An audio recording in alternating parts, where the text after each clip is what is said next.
પર્યાવરણમાં આપણે એક પાઠ આવે છે નદીની સફર. કયો પાઠ? નદીની સફર. એમાં પાણી ક્યાં ક્યાંથી આવે છે, ક્યાં ક્યાં પહોંચે છે અને પાણી પ્રદૂષિત કેવી રીતે થાય છે તે આપણે જોયું ને. તો હવે આપણે પ્રદૂષિત પાણીને શુદ્ધ કેવી રીતે બનાવીશું એનો એક પ્રયોગ કરીએ. પાણી ગંદુ હોય, કાદવવાળું હોય, એને આપણે શુદ્ધ કરવાનું છે. તો પાણી શુદ્ધ કરવા માટે સૌ પ્રથમ આપણે એક બોટલ લીધી છે, તેને વચ્ચેથી કાપી નાખી અને એના ઢાંકણમાં શું પાડ્યું છે? હવે એને આપણે ફિટ કરી દઈશું. બોટલને ફિટ કર્યા પછી હવે આપણે સૌથી પહેલા એની નીચે શું મૂકવાનું છે? રૂ આપણે સૌથી નીચે મૂકવાનું છે. રૂ મૂક્યા પછી શું મૂકીશું? શું નાખીશું અંદર? રેતી. રૂ નખાઈ ગયું ને? હવે અંદર આપણે નાખીશું રેતી.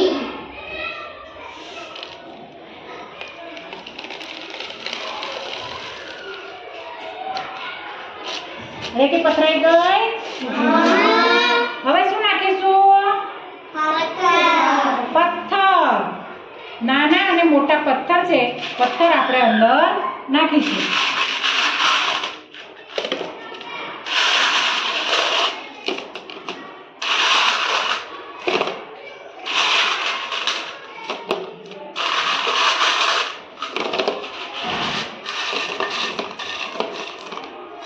પથ્થર પછી ઉપર શું નાખીશું? આ શું છે? કોલસા નાખીશું.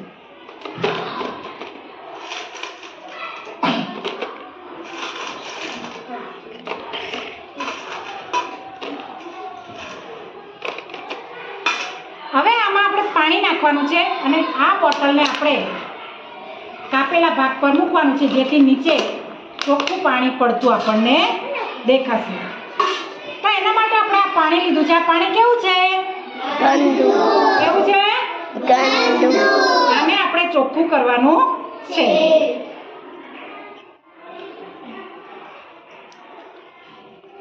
શુદ્ધ પાણી ધીમે ધીમે ફિલ્ટર થાય અને નીચેના ભાગમાં આવશે.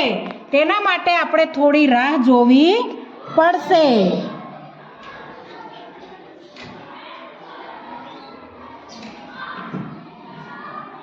દેખાય છે બધાને પાણી પડે? શુદ્ધ પાણી પડે છે કે ડોળું? ચોખ્ખું પાણી પડે છે ને?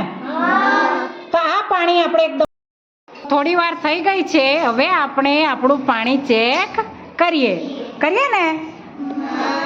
તો તમે જોઈ શકો છો કે સરસ મજાનું ચોખ્ખું પાણી નીચે નીતરી ગયું છે. હવે આપણે એને ગ્લાસમાં કાઢી લઈશું. પાણી ગ્લાસમાં કાઢી લઈએ.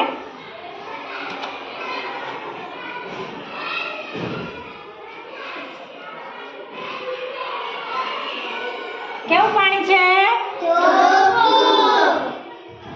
પહેલા કેવું પાણી હતું? પછી આપણે એનું ફિલ્ટર કરી અને અશુદ્ધિઓ દૂર કરીને ચોખ્ખું પાણી કર્યું છે.